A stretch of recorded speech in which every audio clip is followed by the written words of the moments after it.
अध्याय 1 प्रश्नावली 1.1। पूरी प्रश्नावली 1.1 में आपको इस वीडियो में समझाने वाला हूँ। प्रश्न क्रमांक 1 हल करते हैं हम, जिसमें पूछा गया है क्या शून्य एक परिमेय संख्या है? क्या इसे आप p बटा q के रूप में लिख सकते हैं, जहाँ p और q पूर्णांक है और q बराबर नहीं है 0।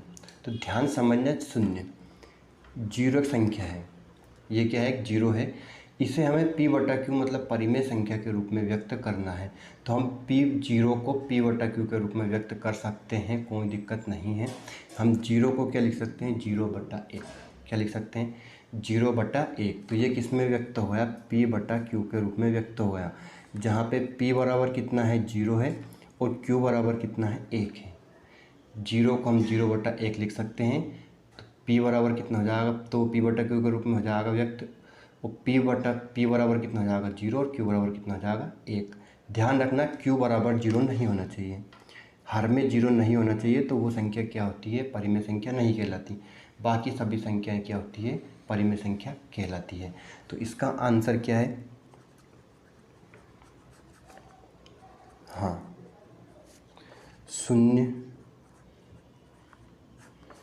एक परिमेय संख्या है, एक परिमेय संख्या है।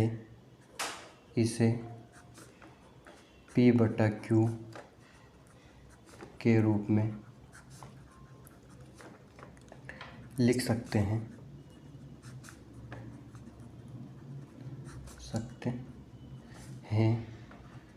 जहाँ p बराबर 0 और q बराबर 1 है, और q not is equal to 0 मतलब 0 नहीं होना चाहिए, q बराबर 0 नहीं होना चाहिए।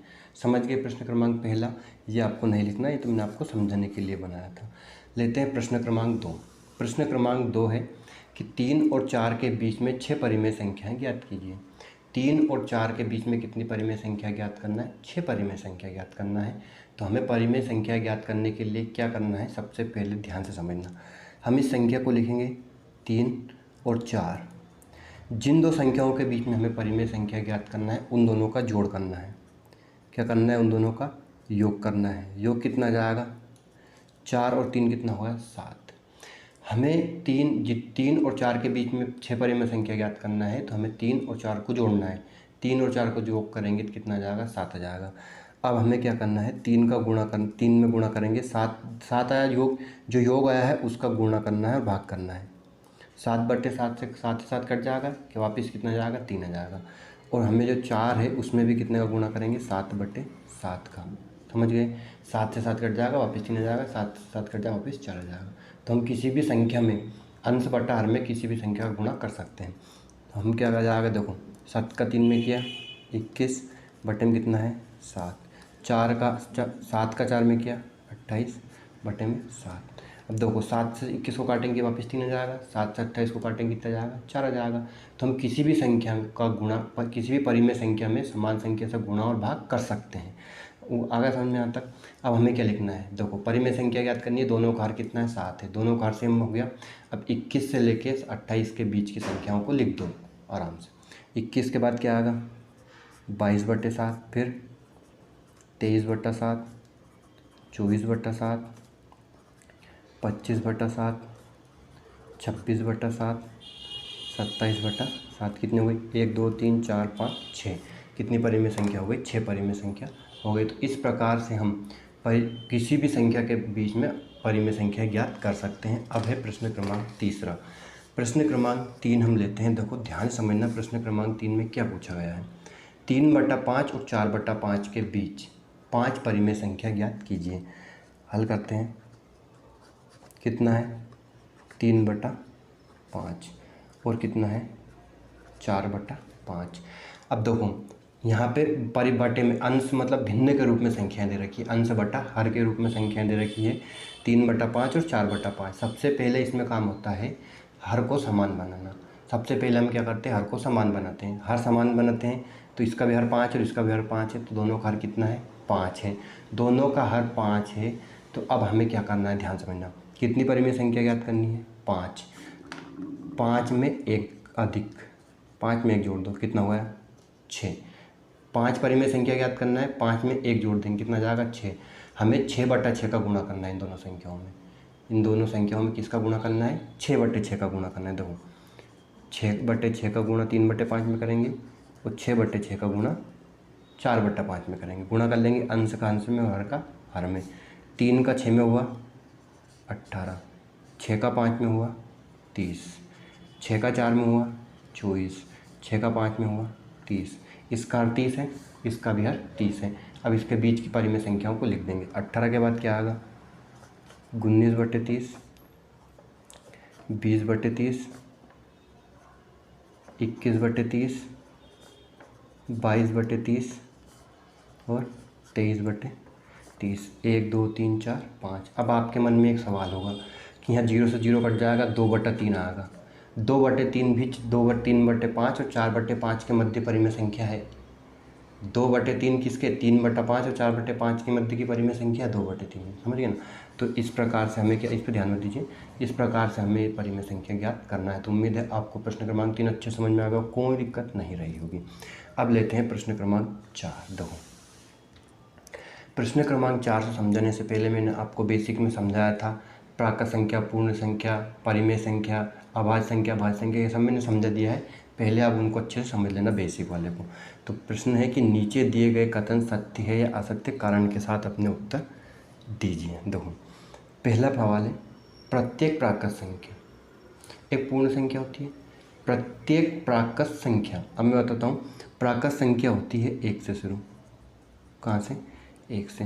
और पूर्ण संख्या होती है 0 से शुरू और कहाँ तक जाती है? अनंत तक। तो क्या 1 से लेके अनंत तक की संख्याएं पूर्ण संख्या में आ रही है? तो आ रही है। 0 भी आ रहा है, लेकिन 1 से लेकर अनंत तक की संख्या आ रही है? हाँ आ रही है। तो क्या आ रहा है? प्रत्येक प्राकृत संख्या पूर्ण संख्या होती है। तो इसका उत्तर क्या लिखेंगे हम? सत्य। क्या है ये? सत्य वचन है।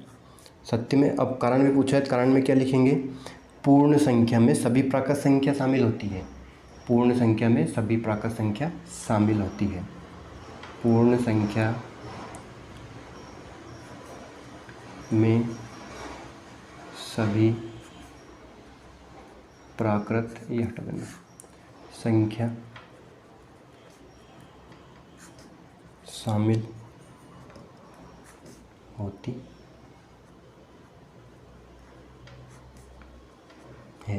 पूर्ण संख्या में सभी प्राकृत संख्याएं शामिल होती है। तो उम्मीद है आपको प्रश्न क्रमांक 4 का पहला समझ में आ गया, कोई दिक्कत नहीं, कोई डाउट नहीं। अब लेते हैं इसी का दूसरा सवाल। दूसरे सवाल में पूछा गया है, प्रत्येक पूर्णांक एक पूर्ण संख्या होती है। अभी अपन ने देखा पूर्ण संख्या, चलो नीचे लिख देता हूँ। पूर्ण संख्या क्या है? 1 से अनंत तक। अब पूर्णांक, प्रश्न में क्या लिखा रहा है? पूर्णांक। पूर्णांक का मतलब होता है -3, -2, -1, 0, +1, +2, +3 अनंत तक। ये माइनस धनात्मक संख्या आती है, ऋणात्मक संख्या होती है, 0 भी आता है। तो क्या देखो, प्रत्येक पूर्णांक, क्या ये जो पूर्णांक दे रखे हैं ये पूर्ण संख्या है? माइनस तो नहीं आ रहा है इसमें, 0 तो आ रहा है, लेकिन माइनस की संख्याएं नहीं आ रही है। तो ये क्या हुआ है? असत्य है। इसका उत्तर क्या आएगा? असत्य। और कारण में क्या लिखना है? कारण में हमें लिखना है, पूर्णांक में ऋणात्मक संख्या में ऋणात्मक संख्याएं भी होती है, लेकिन पूर्ण संख्या में कोई भी संख्या ऋणात्मक नहीं होती है। कोई भी संख्या ऋणात्मक नहीं होती है। पूर्ण संख्या में क्या होती है? पूर्णांक में ऋणात्मक संख्या आती है, पूर्ण संख्या में कोई ऋणात्मक संख्या नहीं आती है। अब लेते हैं प्रश्न क्रमांक 3। देखो, प्रत्येक परिमेय संख्या एक पूर्ण संख्या होती है। ध्यान समझना, पूर्ण संख्या ये लिखा रहा है। अब परिमेय संख्या कौन सी होती है? परिमेय संख्या में ऋणात्मक, धनात्मक, जीरो सभी आते हैं, उसमें बटे वाली संख्या भी होती है। क्या होती है? बटे वाली भी संख्या होती है। तो क्या पूर्ण संख्या प्रत्येक परिमेय संख्या पूर्ण संख्या नहीं होती है। तो इसका उत्तर भी क्या आएगा? असत्य। क्या आएगा? असत्य। क्यों? क्योंकि परिमेय संख्या में, कारण लिख देता हूँ, परिमेय संख्या में अन्य बहुत सारी संख्या आती है, कई प्रकार, जैसे 2/3 है, 5/6 है, -3/4, ये सब संख्या आती है परिमेय संख्या में। लेकिन पूर्ण संख्या में संख्याएं नहीं आती है। पूर्ण संख्या में क्या आती है? 1 से लेकर अनंत तक की संख्या आती है। तो परिमेय संख्या में अन्य कई प्रकार की संख्या आती है, कई प्रकार की संख्याएं आती है, जिनको क्या नहीं कह सकते हम?